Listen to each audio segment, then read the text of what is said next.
DC and Warner Brothers have started developing an animated movie based on the Legion of Super Pets. In comics, the Legion of Super Pets had a membership of pets or animals associated with famous superheroes like Superman, Batman, and others. They had their own pet super team.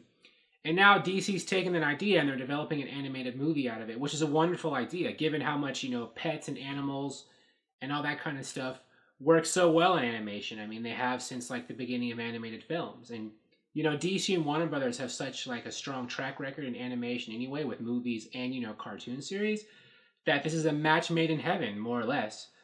Now, they hired this guy to write it. Jared Stern is his name. He's going to write and direct. He was the writer on the Lego Batman movie and the Lego Ninjago movie. So, and both those movies were successful and with critics and financially. So, I don't know, this is pointing that it's going to turn out to be a really, really good movie because it has good creative talent behind it. Now, I'll admit I have not seen Lego Batman or Lego Ninjago. And when I tell people that, because I'm a DC superfan, they look at me like, like I'm crazy or from another planet. Like, you haven't seen? No, I haven't, but I guess I need to jump on that. But just before I continue, I should tell you a little bit about who the Legion of Super Pets, even more than I did before in the comics, their origin. Now, the Legion of Super Pets, I think they originally started in the 60s in the Legion of Superheroes. What happened was there were some bad guys called the Brain Lobes or Brain Globes of Rambat or Rombat, who were they had telepathic powers, I think, or machines, and they were taking control of people's minds. But the Legion of Superheroes, the superheroes from the future, discovered that the Brain Lobes didn't have the power to control animals. So they enlisted super pets of superheroes to form a team to combat the Brain Lobes. And with the power of the super pets, they were able to defeat the Brain Lobes. And that's how the Legion of Super Pets were formed. And the Legion of Super Pets have appeared on and off over the decades since the 60s and have had many members. They most recently showed up in Super Sons Annual. Super Sons is a team-up book with Damian Wayne, Batman's son, and John Kent, Superman's son. And there was an annual that focused just on the Super Pets. And the most recent membership of the Super Pets, I haven't memorized it, so I'm going to read it for you. Hold on. It was Flexi the Plastic Bird, associated with Plastic Man, Bat Hound.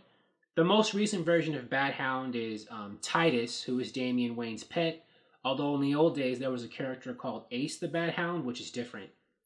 Clay Critter, they didn't explain who Clay Critter was, but he looks similar, or it looks similar to this sentient blob of protoplasm called Prody, who was a member of the Legion of Super Pets in the old days. But this current Clay Critter, it seems like it might be associated with Clayface, but they haven't given an origin for it in the comics. Clay Critter just showed up. Crypto, Superman's famous super dog. Bat Cow, a cow that Batman raises on Wayne Manor. And Streaky the Super Cat, also associated with Superman. And so that is the current roster of the Super Pets. Of course, over the years, they've had many members like Storm, Aquaman, Seahorse. Aquaman has a seahorse named Storm. And many, many other pets from, associated with different various DC superheroes. So I think this is a great idea because DC Animation has a great track record. They are able to succeed where many people would argue a lot of the live action movies have failed. They're able to satisfy their audience and tell heartfelt stories, and they're able to reach young people and old people. DC really rocks it in animation. They do in cartoons and with, feature-length movies or whatever, or direct-to-DVD or Blu-ray movies or whatever. Basically, just DC's really great at animation. So I'm excited. I'm going to go out and see this one. I have made it on my bucket list to see more DC animated projects, because surprisingly to a lot of people, I have not actually seen that many DC animated projects. I mainly read the comics and, watch the live-action TV shows and movies, but a lot of the animated stuff, I don't know, I've missed a lot of those.